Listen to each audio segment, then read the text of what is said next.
नमस्कार स्टूडेंट्स, मैं कुणाल शर्मा श्रोणी क्लासेस शुरू से। कैसे हैं आप सभी।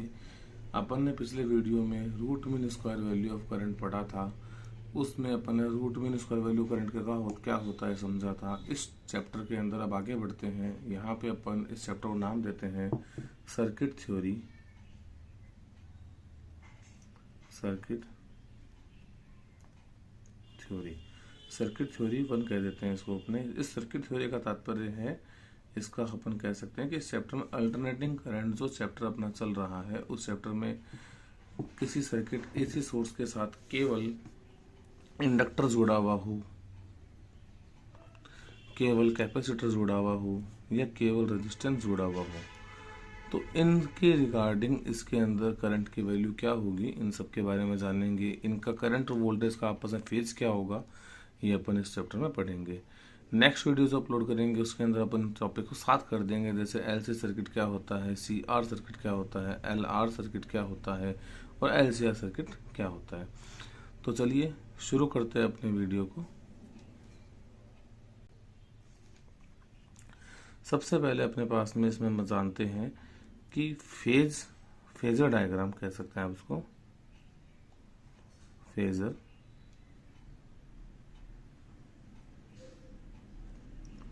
डायग्राम। ये फेजर डायग्राम क्या होता है?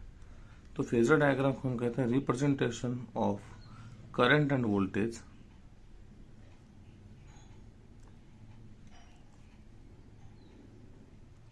representation of alternating current and voltage by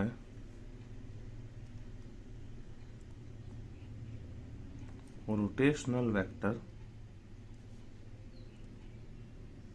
is called phasor diagram. यहाँ फेजर डायग्राम जो होता है ये एक्चुअल में बता रहा होता है फेज डिफरेंस को। फेज डिफरेंस क्या होता है? Phase of voltage minus phase of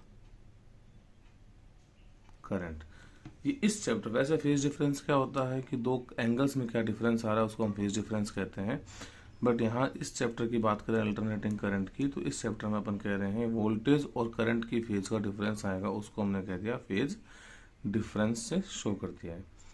okay, साथ ही इसके अंदर अपने पास में एक पॉइंट आता है, जैसे अपन कहते हैं रेजिस्टेंस क्या था, आपने पढ़ा था इसको। रेजिस्टेंस क्या था कि the oppose of current flow in any circuit is known as the resistance. The device which oppose the flow of current in circuit is known as the resistance.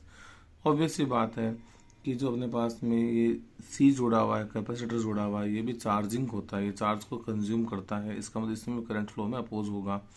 Inductor जुड़ा हुआ है, ये भी इंडक्टर कोइल करंट को store करती है, मतलब कि करंट फ्लो में थोड़ा अपोज करती है, आगे करंट ज़्यादा नहीं जाता। इफ यहाँ से आई करंट आ रहा है तो यहाँ पे इसमें आई डैश करंट आ रहा होगा, यानी कि टोटल करंट को वैसा का वैसा आगे नहीं भेज रही, कुछ करंट स्टोर कर रही है, अपोज कर रही है, तो इसको हमने कह दिया इंडक्टिव रिएक्टेंस, इसको हम कहते हैं कैपेसिटिव रिएक्टेंस। तो एक टॉपिक अपने पास में आता है, अब रेजिस्टेंस का ही एक हिस्सा होता है, उसको हम कहते हैं रिएक्टेंस।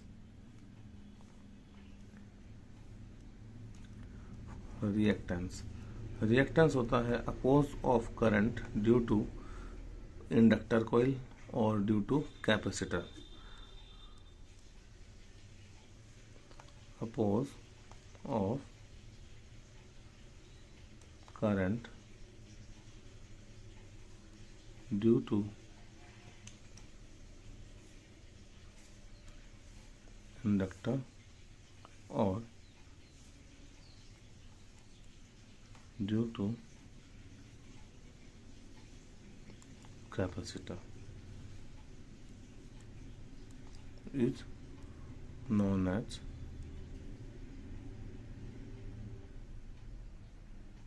रिएक्टेंस। ठीक है, अपोज करना करंट का, यदि अपोज होगा चाहे तो प्योर इंडक्टर के कारण चाहे कैपेसिटर के कारण, तो इसको हम कहते हैं रिएक्टेंस। ओके, अब अपन इसे शुरू करें कि एक्चुअल में ये कैसे कितने तरह का है, क्या डिफाइन कर सकते हैं। तो हम रिएक्टेंस को दो तरह से डिफाइन करते हैं। एक को हम कहते हैं एक्स एल और एक को हम कहते हैं एक्स सी। जो एक्स एल है ये, इसको हम कहते हैं इंडक्टिव रिएक्टेंस। Inductive reactance. और एक्स सी को अपन कहते हैं कैपेसिटिव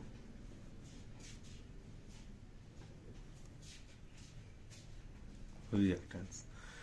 इंडक्टिव रिएक्टेंस का मतलब है कि केवल सर्किट के अंदर इंडक्टर कॉइल जुड़ी हो और उसके कारण सर्किट में करंट फ्लो का अपोज हो रहा हो, तो उसको हम कहते हैं inductive reactance.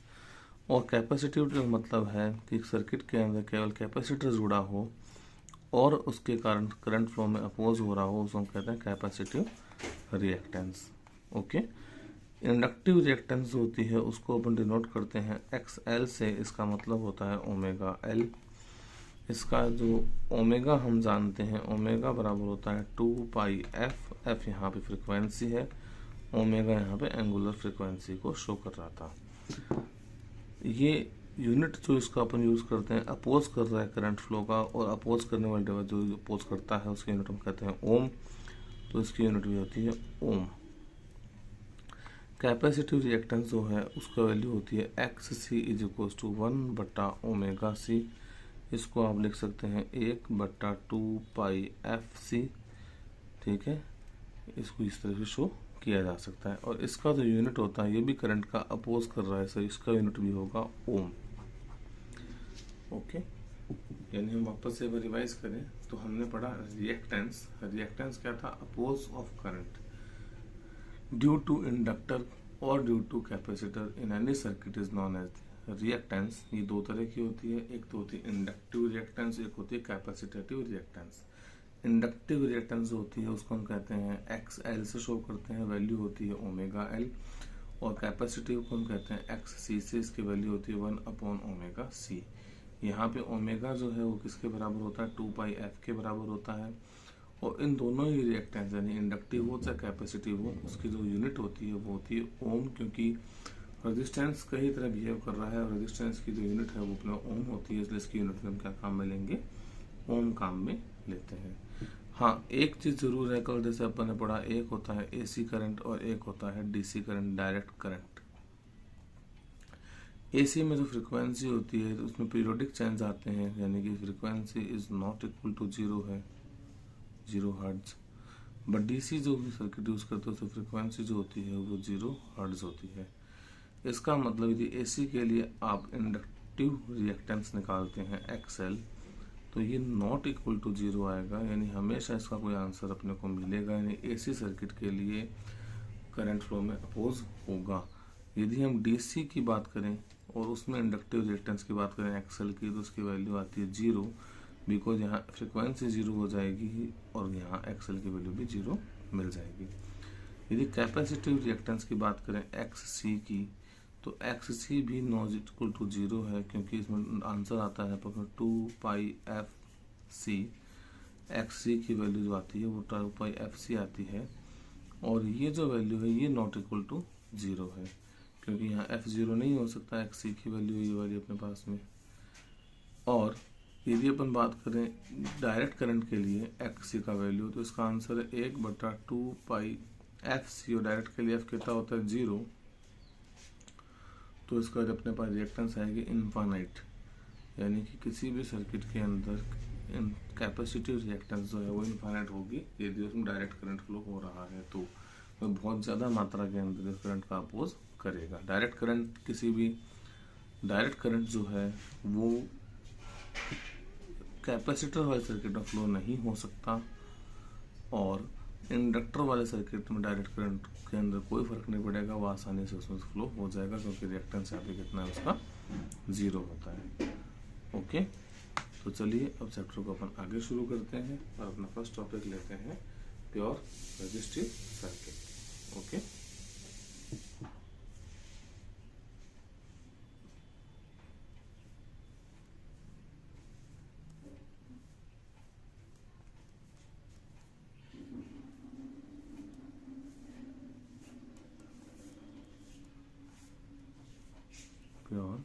Resistive circuit.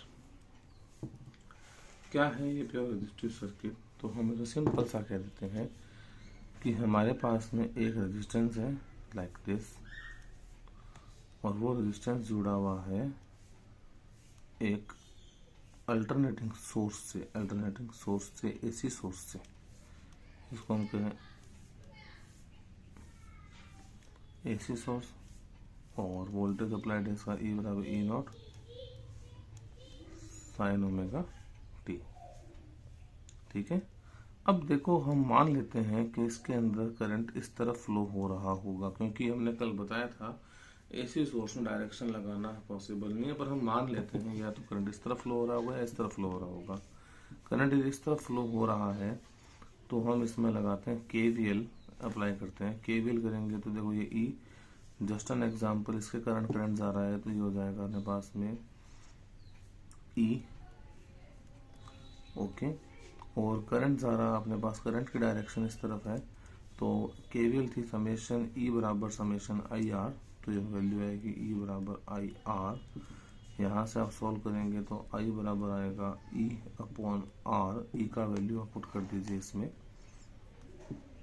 I बराबर E not sine omega T बटे R, ओके। अब इसके अंदर पीक वैल्यू, किसका पीक वैल्यू? करंट का पीक वैल्यू निकालना है। करंट का पीक वैल्यू मिलेगा जो हमारा साइन की वैल्यू पीक पे होगी, और साइन पीक किस पे होता है आप सब जानते हैं कि व्हेन साइन π/2 हो जाए तो इसका वैल्यू होता है 1, और ये 1 साइन का क्या होता है? पीक वैल्यू पॉजिटिव के अंदर।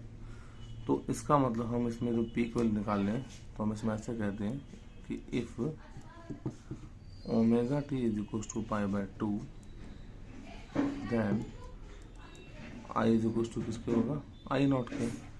इस इक्वेशन जो 1 है ऐसा वैल्यू रखो बाय इक्वेशन 1। ये हमने मान लिया कि जो ओमेगा टी π/2 होगा तो अपने पास साइन पीक वैल्यू पे होगा, साइन पीक पे होगा तो करंट भी क्या होगा? पीक पर होगा। करंट का पीक मैंने मान लिया I नॉट, एक मैक्सिमम वैल्यू है तो उसे वैल्यू रखेंगे कितना? I की जगह I नॉट रख दीजिए, E नॉट रख दीजिए, R पड़ा है, और यहाँ साइन π/2 रख लेते हैं। साइन π/2 की वैल्यू 1 थी पीक वैल्यू, तो अपना आंसर आएगा I not is equal to E not बटा R। इस वैल्यू को इस E नॉट बटा R की जगह क्या रख सकते हैं अपने? I नॉट, तो हमें बाय इक्वेशन 1 I बराबर I not sine omega T. ये अपने पास में करंट की वैल्यू आ गई प्योर रेजिस्टिव सर्किट के अंदर। अब इसमें जो I नॉट है या E नॉट है, ये दोनों क्या है? पीक वैल्यू है। कौन सी वैल्यू थे? ये वाली पीक वैल्यू थे, ओके। अब अपने इसमें जैसे दिख रहा है यहाँ पे कि इसका एंगल कितना है? Omega T sign omega T. यहाँ पे भी एंगल कितना है? Sign omega T. मतलब हम कह सकते हैं कि फॉर रेजिस्टिव सर्किट,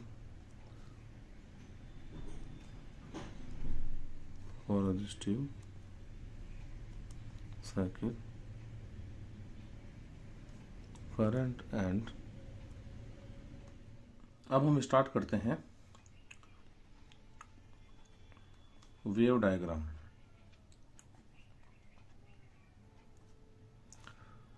जो अपन ने प्योर रेजिस्टिव सर्किट पढ़ा है उसके दो डायग्राम बनाते हैं, एक तो होता है वेव डायग्राम और एक अपने पास में होता है इसका phasor diagram, okay. Wave diagram plot करते हैं।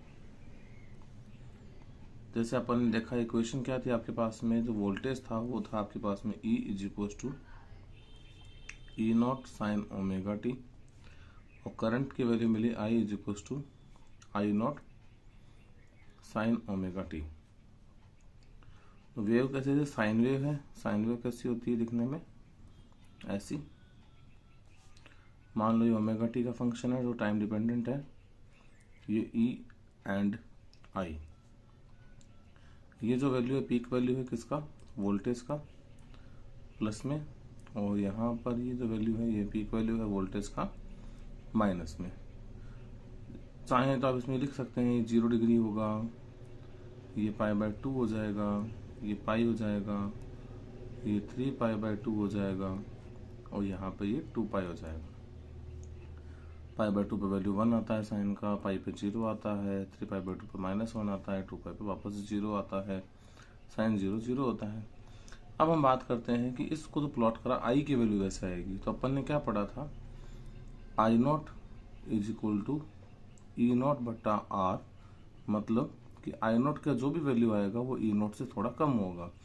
It is divided by R, और इससे ई से कम होगा थोड़ा सा कम, ऐसे ग्राफ तो सेम ही होगा साइन वेव, तो थोड़ा सा कम, मतलब I0 की वैल्यू E0 से क्या हो जाएगी, कम हो जाएगी I0, और ये यहाँ पे देखें तो माइनस का I0। ये अपने पास में वेव डायग्राम हो गया।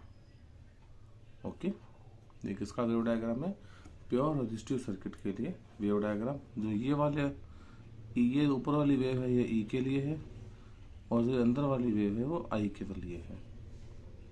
ओके, अब हम बात करते हैं phasor diagram. Phasor diagram for pure resistive circuit, for pure resistive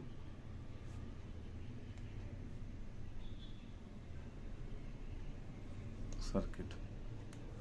pure resistive circuit का फेजर डायग्राम बनाना है। एक्चुअल में फेजर डायग्राम का मतलब है कि हम खुद पहचान सकें कि इसमें कौन सा घटना कैसे घटित हो रही है, मतलब कौन सा डायग्राम किस सर्किट को शो कर रहा है। जस्ट एन एग्जांपल अपन बात करें, देखिए मैं ऐसे बोल दूं कि ये मेरा एक प्योर एक्स एक्सिस का लाइन है, मान सकते हैं। इससे ओमेगा टी एंगल पे, कितने एंगल पे, ओमेगा टी एंगल पे। मैंने कहा कि ओमेगा टी जब हम कहे, क्योंकि बिकॉज ओमेगा बराबर होता है थीटा बटा टी, तो थीटा बराबर किसका हो जाएगा, ओमेगा टी के। तो ओमेगा टी अपने इस तरफ जा रहे हैं, ये बन जाएगी वैल्यू, और ये इस तरह से अपन बना देते हैं डायग्राम को फेजर बनाने के लिए। ये अब देखो इसमें क्या हुआ, अपने पास है फेजर डायग्राम प्योर सर्किट के लिए। आपका यहाँ पे क्या था, ई इलेक्ट्रिक फील्ड एंड आई यानी करंट, इलेक्ट्रिक फील्ड मतलब sorry applied potential and current, ये अपनी वैल्यू आ गई। अब इसमें जो ये लेंथ है किसकी, ये वाली लेंथ ऑफ रिजल्टेंट कह सकते हैं आप इसको। लेंथ ऑफ रिजल्टेंट जो होती है वो हमेशा किसके बराबर होगी, जहां पे अपने को पीक वोल्टेज मिलेगा उसके बराबर होगी। और ये ई नोट का एंगल साइन ओमेगा टी है, अभी अपन ने देखा यहाँ पर, और आई का एंगल भी साइन ओमेगा टी है। तो ये वैल्यू रिप्रेजेंट कर रही है ई नोट को। इसी लाइन पे प्लॉट करके यहाँ कहीं पे अपन लाइन लगा देते हैं इस तरह से एरो, ये होगी वैल्यू किसकी, आई नोट की। एक्चुअल में क्या हुआ, जब हम इसको सेंटर मान लें और यहाँ तक का अपने कंपास खोल लें, प्रकार खोल लें, इसको रेडियस मान के एक एंगल बना, सर्किल बना देंगे, फिर यहाँ खोल के एक सर्किल बना देंगे, तो ये फेजर रिप्रेजेंटेशन हो गया किसका, डायग्राम का। ओके, ये अपने पास में प्योर रेजिस्टिव सर्किट का फेजर डायग्राम हो चुका है। अब इसके अंदर अपने पास में हम पहचान सकते हैं कि जब अपने को ई नोट और आई नोट सेम वैल्यू दिए हुए हों और इनका एंगल भी सेम हो, तो हम कह सकते हैं डायग्राम किस कौन से सर्किट का है, प्योर रेजिस्टिव सर्किट का है। ओके, एक चीज हमेशा याद रखनी है, length of arrow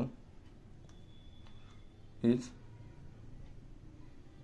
depend on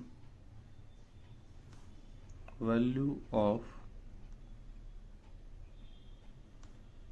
peak value of current and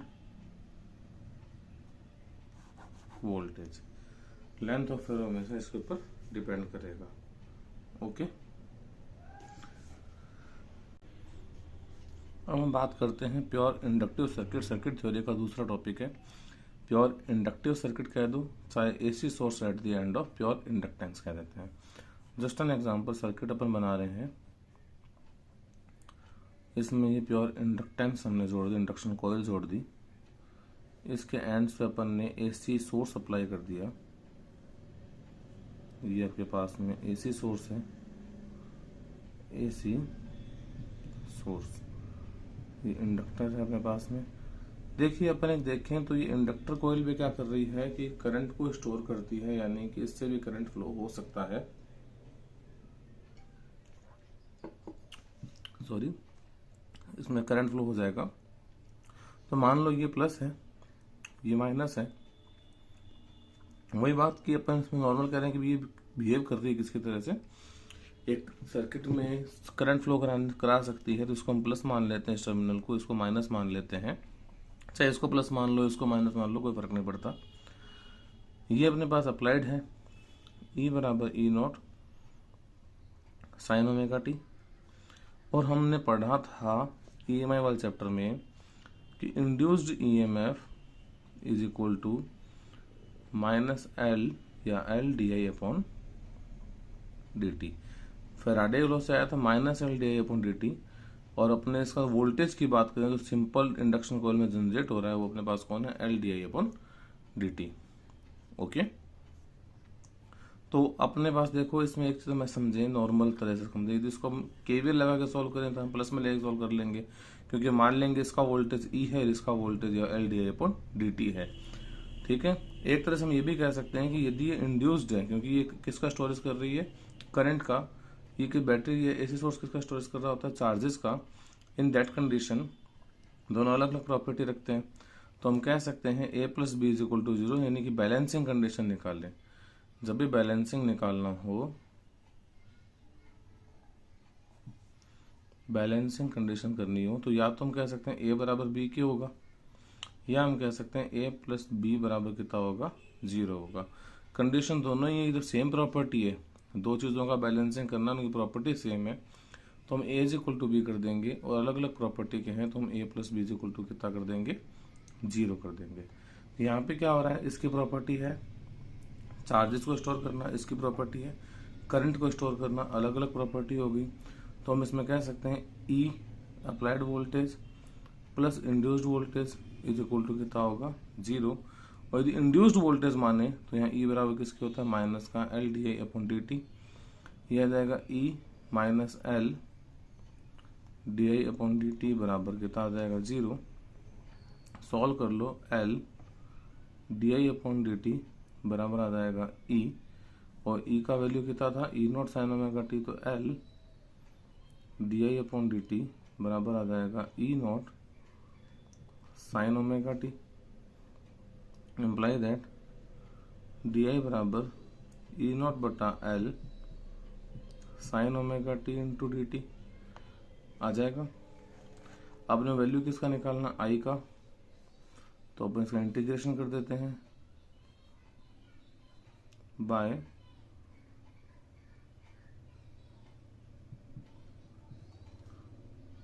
integrating both sides. Integration D I बराबर इंटीग्रेशन E नॉट बटा L sine omega T D T. D I का कितना हो जाएगा, I बराबर E नॉट बटा L, और sign का क्या होता है, माइनस का कॉस ओमेगा टी बटा ओमेगा। याद रखना है फॉर्मूला इंटीग्रेशन में, integration of sine omega T D T ये बराबर होता है माइनस का कॉस ओमेगा टी बटा ओमेगा। फॉर्मूला अपने को याद रखना है। तो इसको सॉल्व कर देते हैं, यहाँ साइड में कर लेते हैं। आई इज इक्वल टू आ गया माइनस का E नॉट बटा omega L cos omega T. अब I का पीक वैल्यू कब मिलेगा, I का पीक वैल्यू किस में होगा, प्लस पॉजिटिव के अंदर पीक वैल्यू। तो I का पीक वैल्यू पॉजिटिव में आए, इसके लिए अपने पास में मैं ऐसे कह दूं, if omega T is equal to pi then I is equal to किसके होना चाहिए, I नॉट के ले सकते हैं। रख के देखिए, I की जगह I नॉट रखा बराबर माइनस का E नॉट बटा ओमेगा टी रखा, और कॉस ओमेगा टी की जगह पाई रख दिया। अब पाई की वैल्यू कितनी होती है, -1, कॉस पाई किसके बराबर होता है, -1, तो आई नॉट बराबर किसके आ गया, माइनस का ई नॉट बटा ओमेगा टी -1। इसका आंसर कितना आ गया, आई नॉट बराबर ई नॉट बटा, अपने पास ओमेगा एल है ये, सॉरी ओमेगा एल, तो ये आ गया ओमेगा एल। आई नॉट का मैक्सिमम वैल्यू कितना आ गया, आई नॉट बराबर ई नॉट बटा ओमेगा एल के।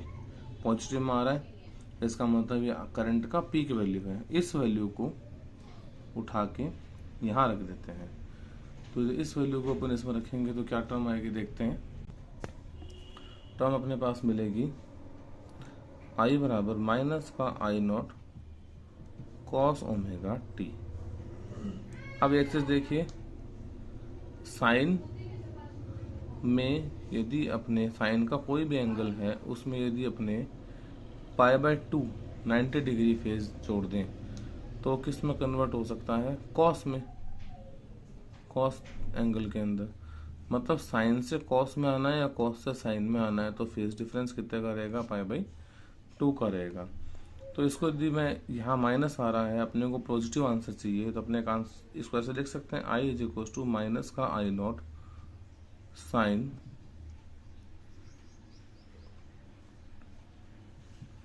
π/2 माइनस ओमेगा टी, लिख सकते हैं 90 माइनस थीटा।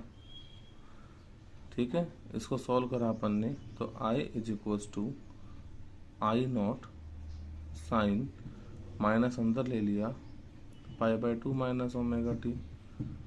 इसको सॉल्व किया तो आंसर आया I is equals to I naught sine, ये बन जाएगा ओमेगा टी माइनस π/2, ये माइनस अंदर ले लेंगे तो ये करंट का वैल्यू आ जाएगा इंडक्टर कोइल के लिए, कोई प्योर इंडक्टिव सर्किट के लिए। एक चीज हमें पता है, इस चीज का ध्यान रखना है, साइन 90 प्लस थीटा हो चाहे साइन 90 माइनस थीटा हो, दोनों ही किसके बराबर होते हैं, कॉस थीटा के बराबर होते हैं। ओके, हमें ये ध्यान रखना है कि हमारे जब टर्म हम सॉल्व कर रहे हैं तो हमारे पास में गिवन जो वोल्टेज था वो ई नॉट साइन ओमेगा टी में, ओमेगा टी एंगल अपने गिवन था, तो पॉजिटिव ही आ जाए। इस ओमेगा टी को पॉजिटिव बनाने के लिए मैं यदि ये फॉर्मूला लेता तो ये सॉल्व नहीं हो पाता, क्योंकि करंट भी मेरे को उसी फेज में पॉजिटिव ही चाहिए था। तो हमने ये इसलिए लिया ताकि हमारे फॉर्मूला था साइन माइनस का थीटा बराबर होता है माइनस का साइन थीटा। तो इस टर्म को यूज करते हुए मैंने माइनस को अंदर ले लिया और इसको सॉल्व कर दिया। ओके, यानी हम क्या कह सकते हैं, current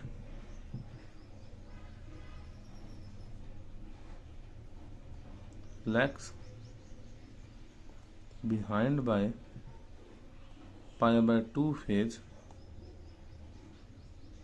in pure inductive circuit, lags behind by π/2 phase, किससे, अप्लाइड वोल्टेज से। ओके, अब हम करते हैं wave diagram. Wave diagram pure inductive circuit के लिए वापस बनाते हैं। देखिए, एक वेव प्लॉट करते हैं,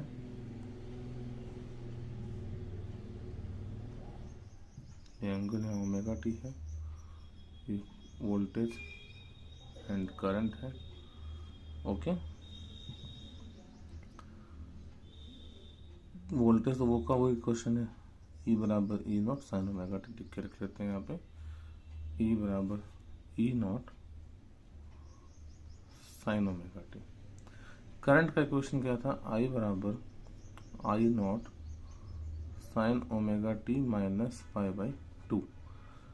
तो वोल्टेज तो वही फेज में है, 0 डिग्री, π/2, पाई, 3π/2 और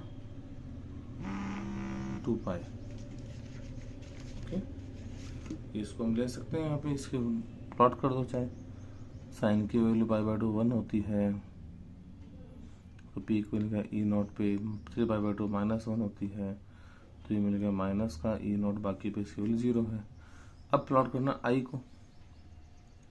ये जो इक्वेशन है एक्चुअल में इक्वेशन कैसी थी, ये वाली, आई बराबर माइनस का I not cos omega T था। इसी को तो कन्वर्ट किया अपन ने इसके अंदर। कॉस का डायग्राम कैसा होता है कि जीरो पर जो कॉस की वैल्यू जीरो होती है तो इसकी मैक्सिमम कॉस जीरो की वैल्यू कितनी थी, 1 आती है। यहाँ पे ओमेगा टी को जीरो रखूं तो आई बराबर आएगा माइनस का आई नोट के, ये रहा माइनस आई नोट। ठीक है, कॉस पाई बाय 2 कितना होता है, जीरो। कॉस पाई की वैल्यू होती है -1, पर यहाँ ऑलरेडी माइनस लगा हुआ है तो प्लस हो जाएगा। 3π/2 फिर जीरो होता है,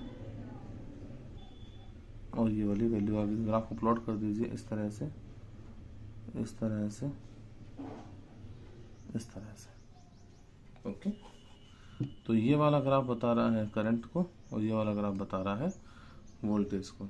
एक बार मैं समझाने के लिए बता रहा हूँ, आई बराबर माइनस का आई नॉट, और मैं यहाँ कॉस जीरो डी रखता तो आई का वैल्यू माइनस आई नॉट मिलता, और पाई रखता तो आई का वैल्यू मुझे आई नॉट मिल जाता। तो पाई पे प्लस ले लिया और आई पे माइनस ले लिया, ये देखो यहाँ पे आई नॉट मिल रहा है मेरे को। ये हो गया इसका मेरे पास में वेव डायग्राम। ओके, अब हम करते हैं इसका phasor diagram. Phasor diagram, phasor diagram. तो फेजर डायग्राम थोड़ा सा आपको इसमें समझना है। अपने फेजर डायग्राम को रोटेशनल वेक्टर से रिप्रेजेंट कर रहे थे तो इस तरह से बना लेते हैं, एक प्लस माइनस का कोऑर्डिनेट सिस्टम। यहाँ पे मेरे पास में E एंड I वोल्टेज और करंट को रिप्रेजेंट करना है। ठीक है, ये वाला जो लाइन खींचा मैंने, ये अपना जो रिजल्टेंट आया था, ये वाला देखो लाइन, ये लाइन किसकी, मैंने क्या कहा, length of arrow is always equal to the peak value of current और वोल्टेज। ये इसका पीक वैल्यू आ गया, और एंगल कितना था इसका, ओमेगा टी, इस तरह से चल रहा था ये, वही ओमेगा बराबर थीटा बटे टी एंड थीटा बराबर ओमेगा टी, ये रिप्रेजेंट हो गया। अब हम कह रहे हैं कि जो इंडक्टिव कॉइल के लिए करंट था वो वोल्टेज से π/2 वेज पीछे था। अपन जब क्वाड्रेंट से चलते हैं तो फर्स्ट क्वाड्रेंट है, सेकंड है, थर्ड है, फोर्थ, तो इस तरह से चल रहे हैं सीरीज में। पीछे आना तो एंटी क्लॉकवाइज चलो, तो इसको बेस मानते हुए किसको, वोल्टेज वाले को। और आपने मान लो यहाँ पर इस जगह पे पीछे लेके आए, π/2 पे पीछे लाए, ये किसका वैल्यू है, आई का, करंट का, आई नॉट का, क्योंकि आई का पीक वैल्यू कौन सा हो गया, आई नॉट हो गया।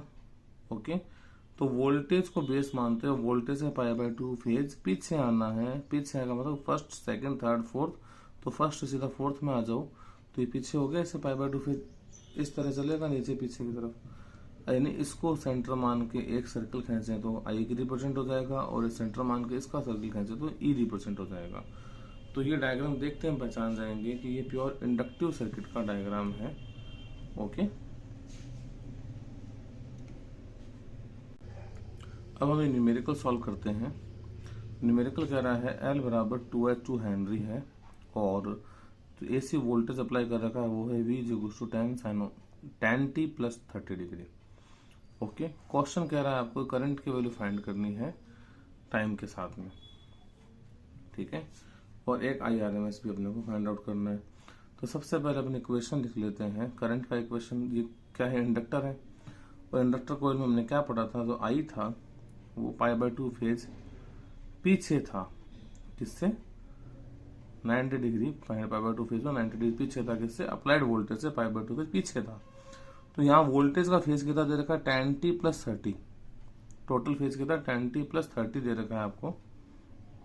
तो आप क्या निकालोगे, I is equals to I naught sine tan t, जो ओमेगा टी केवल दे रखी है, प्लस 30, यानी ये पूरा एंगल दे रखा है वो आपको, ये वाला tan t plus 30 omega T की जगह दे रखा है। अब वोल्टेज से π/2 पीछे जाना है तो माइनस यहाँ क्या कर देंगे, 90 कर देंगे। वापस समझना कि tan t प्लस 30 ये पूरे साइन का एंगल दे रखा वोल्टेज का। करंट इस वोल्टेज के टोटल फेज से π/2 फेज पीछे जाना चाहिए, तो टोटल फेज लिख लिया अपन ने, ये रही, और इसमें से माइनस π/2 पीछे कम कर दिया अपन ने। सॉल्व करेंगे तो आंसर कितना आएगा आपके पास में, I बराबर I naught sine 10t minus 60 degree.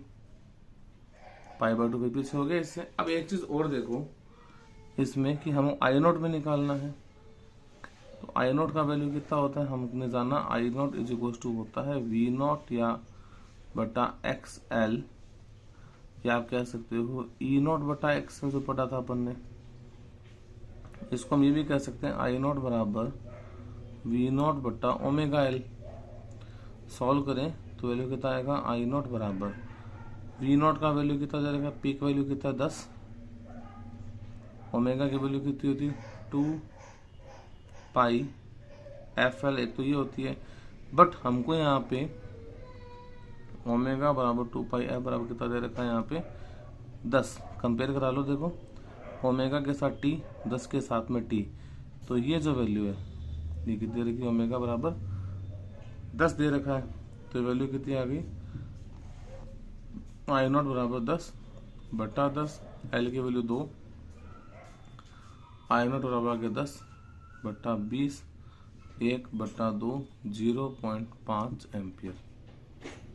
ये पीक वैल्यू होगी 0.5 एम्पियर। तो करंट कितना आ गया, आई बराबर 0.5 sign 10t minus 60 degree.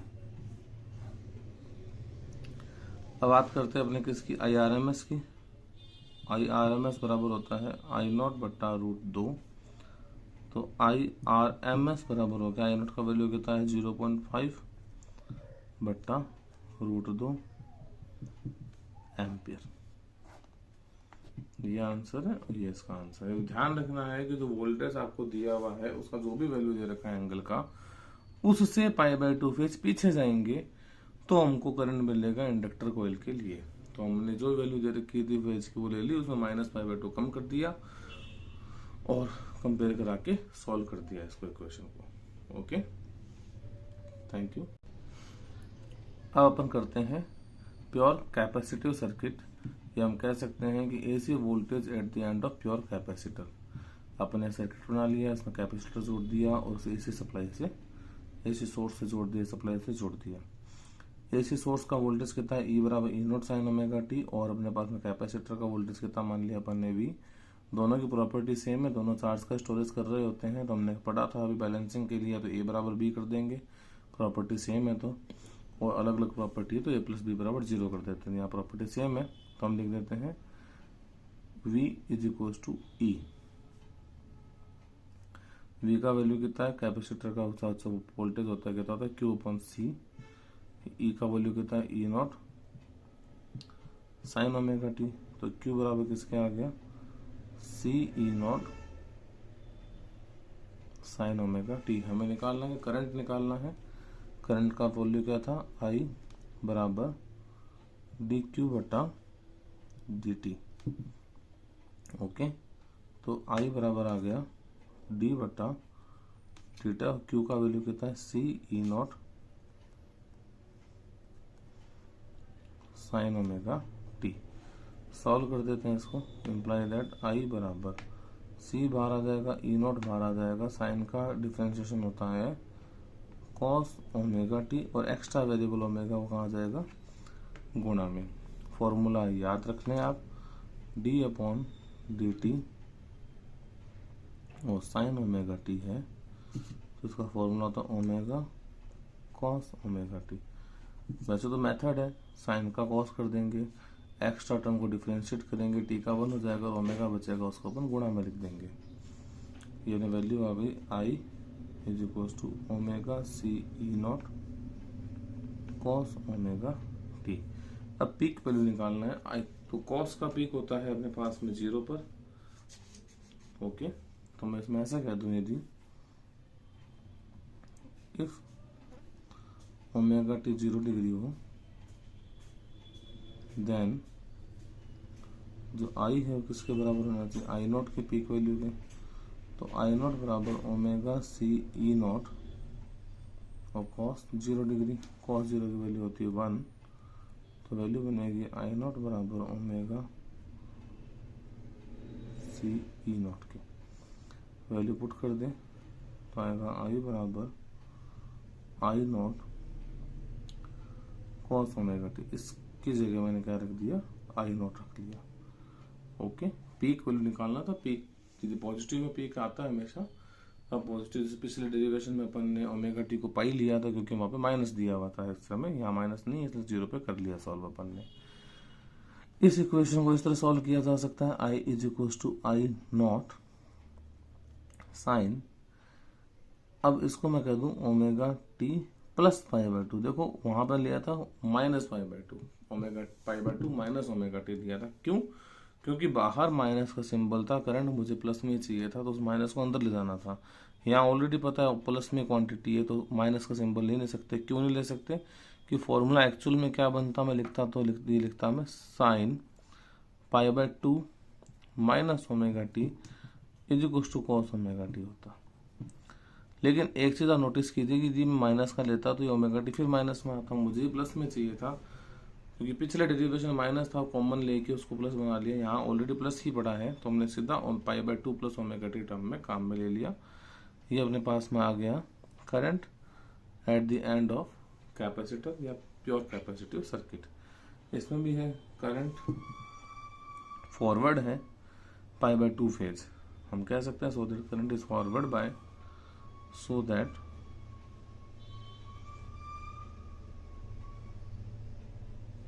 current is forward by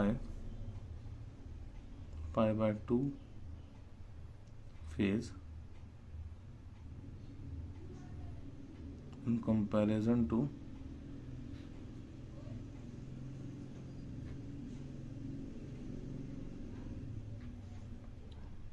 voltage, in comparison to voltage, voltage से फॉरवर्ड है पाई बाय टू फेज करंट यहाँ पे। ओके, कोई दिक्कत यहाँ तक में? अब हम पढ़ते हैं wave diagram for pure capacitive circuit.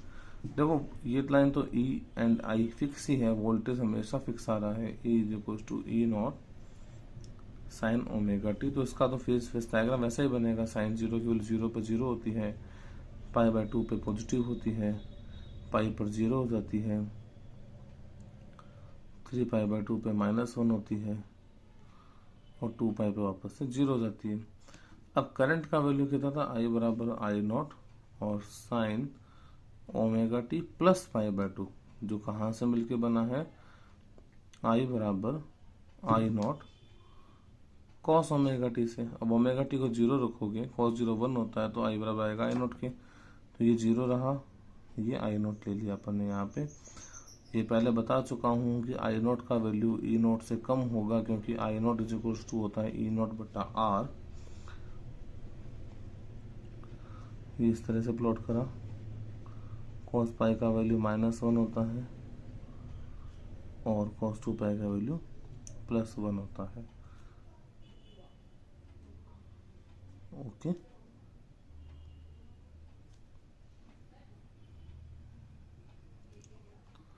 ये आपका ग्राफ प्लॉट हो जाएगा। ये वाली इक्वेशन बता रही है ई को और ये वाली बता रही है आई को।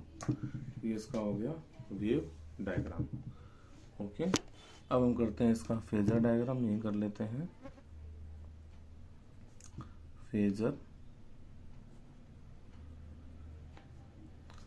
डायग्राम।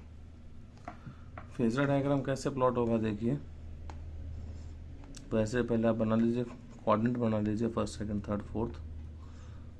ये वाला E एंड I है करंट वोल्टेज। एरो का लेंथ जो होगा वो पीक वैल्यू पर डिपेंड करेगा वोल्टेज की, तो ये वोल्टेज का पीक वैल्यू हो गया। इसका एंगल कितना था, ओमेगा टी, इस तरफ जा रहे थे अपने फर्स्ट सेकंड थर्ड फोर्थ। अब हम कह रहे हैं कि कैपेसिटर के एंड पर जो करंट आया था वो वोल्टेज से पाई बाय टू फेज एक्स्ट्रा था, ज़्यादा आया था। ज़्यादा आया मतलब आगे आया, आगे है ना, तो पीछे आया तो पीछे बनाया था, आगे आया तो first quadrant, second quadrant, third quadrant, fourth quadrant. तो आगे मतलब फर्स्ट से किस माना है, सेकंड माना है, तो इसको बेस मानकर वोल्टेज को एक 90 डिग्री पे अपन लाइन खींचेंगे, जो लाइन किसको इंडिकेट कर रही है, आई नॉट को। इसको बेस मानते हुए 90 डिग्री पर लाइन खींच ली। ये किसको इंडिकेट कर रही है अपने पास में, आई नोट को, करंट को इंडिकेट कर रही है। ओके, ये ओमेगा टी, इसे पाई बाय 2 फेज आगे आ गए, अपन यहाँ पे आ गए। तो ये अपने पास फेजर डायग्राम हो गया किसका, प्योर कैपेसिटिव सर्किट का, जिसको ऐसे बनाया जा सकता था, इस तरह से रिप्रेजेंट किया जा सकता था, पर अपन नॉर्मल कर रहे हैं कि पहले ओमेगा टी बनाया अपन ने वोल्टेज के लिए, इसको बेस मान के पाई बाय 2 फेज आगे आ गए अपने इस आई नोट के ऊपर। ओके।